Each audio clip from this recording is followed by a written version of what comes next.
ठीक है, तो आइए आज की इस चर्चा को थोड़ा गहराई से समझते हैं।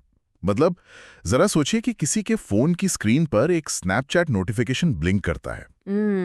वो इंसान मैसेज खोलता है और देखता है कि वो टेक्स्ट उसकी अपनी मृत माँ की तरफ से है, वो भी सीधे स्वर्ग से। बाप रे। और उस मैसेज में वो माँ उसे खौफनाक कत्ल करने का आदेश दे रही है। मतलब सुनने में एक किसी बहुत ही डार्क या साइकोलॉजिकल थ्रिलर फिल्म की कहानी लगता है ना? बिल्कुल लगता है। लेकिन मेरठ पुलिस की 1000 पन्नों की चार्जशीट में दर्ज कोई फिक्शन नहीं है।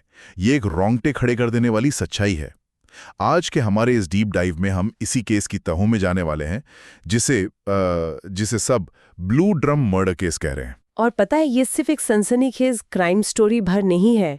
हमारे पास आज इस चर्चा के लिए कई बेहद पुख्ता सोर्स मौजूद हैं। हाँ, मतलब न्यूज़ रिपोर्ट्स हैं, पुलिस की वो पूरी 1000 पन्नों की चार्जशीट है और अदालती कार्रवाइयों का एकदम ताज़ा अपडेट भी है। और साथ ही reflections.live का एक बहुत ही इंसाइटफुल सोशियोलॉजिकल आर्टिकल भी है। सही कहा। इन सबको मिलाकर जब हम देखते हैं ना, तो भारत में प्रीमेडिटेटेड स्पाउसल मर्डर्स का, यानी पूरी प्लानिंग के साथ अपने ही जीवन साथी की हत्या करने का एक बहुत ही चिंताजनक पैटर्न सामने आता है। Exactly. और इस डीप डाइव का हमारा मिशन सिर्फ वो खौफनाक डिटेल्स गिनाना नहीं है। हम उस साइकोलॉजिकल मैनिपुलेशन और उस ठंडे दिमाग से रची गई साजिश को समझना चाहते हैं। और सबसे ज़रूरी, उन सोशल स्ट्रक्चर्स को डिकोड करना चाहते हैं जो किसी इंसान को इस हद तक जाने के लिए पुश करते हैं। तो शुरुआत करते हैं 4 मार्च 2025 की उस खौफनाक रात से, जब एक घर पूरी तरह से कत्लेगाम में बदल गया। तो इस केस की टाइमलाइन को समझना बहुत जरूरी है। बिल्कुल। क्योंकि ये साबित करता है कि ये गुस्से में अचानक उठाया गया कदम बिल्कुल नहीं था। हाँ, एकदम प्लान था। बिल्कुल। लंदन से भारत लौटते हैं, उनका सीधा सा मकसद था अपनी पत्नी मुस्कान को उसके जन्मदिन पर सरप्राइज देना, जो 25 फरवरी को था। मतलब कोई भी व्यक्ति जो इतने दिनों बाद विदेश से घर लौट रहा हो, वो बस सेलिब्रेशन और परिवार के साथ वक्त बिताने के बारे में ही सोचता है ना? एकदम सही। लेकिन सौरभ को इस बात का कोई अंदाजा नहीं था कि वो घर में नहीं, बल्कि अपने लिए बिछाए गए एक बहुत ही खतरनाक ट्रैप में कदम रख रहा है। और ये ट्रैप उस रात नहीं बुना गया था। सौरभ के वापस आने के बाद 4 मार्च को मुस्कान और उसके प्रेमी साहिल शुक्ला ने अपनी फाइनल प्लानिंग को अंजाम दिया। जी। उन्होंने सौरभ के खाने में भारी मात्रा में नींद की गोलियां मिला दी, और फिर जो हुआ वो सच में रूह कांपा देने वाला है।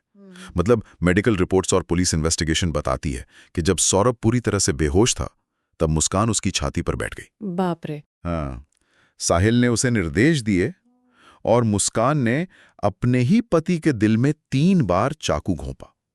उसके बाद उसका गला रेता गया और शव की पहचान छिपाने के लिए सौरभ के दोनों हाथ, पैर और सिर धड़ से अलग कर दिए गए। ये इस पूरी प्रक्रिया में जो क्रूरता है ना, वो सिर्फ उस रात के एक्शन में नहीं है, वो उस लंबी प्लानिंग में है जो इस रात तक लीड कर रही थी। बिल्कुल।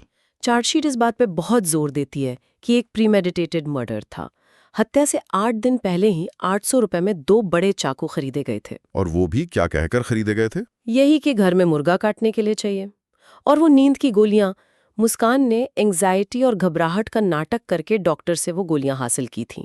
मतलब हर एक स्टेप बहुत ही कैलकुलेटेड था। लेकिन मुझे यहाँ ना एक बात बिल्कुल समझ नहीं आती। ठीक है, उन्होंने मर्डर प्लान किया, लेकिन इसके बाद जो डेड बॉडी के डिस्पोजल का तरीका था, मतलब उन्होंने शव को 15 टुकड़ों में काटा। पहले उनकी प्लानिंग थी कि इसे एक सूटकेस में पैक करेंगे। पुलिस को सूटकेस में खून के धब्बे और हड्डी का टुकड़ा मिला भी है। हाँ, वो सूटकेस वाला एंगल तो था ही। लेकिन जब शव सूटकेस में फिट नहीं हुआ, तो उन्होंने एक बहुत ही अजीब रास्ता चुना। उन्होंने शव के टुकड़ों को एक नीले रंग के प्लास्टिक ड्रम में डाला और उसे घर के अंदर ही रखकर ऊपर से सीमेंट और रेत से सील कर दिया। जी। मेरा मतलब है, घर के अंदर एक सीमेंट का ड्रम रखकर वो क्या सोच रहे थे कि आगे क्या होगा, किसी को शक नहीं होगा?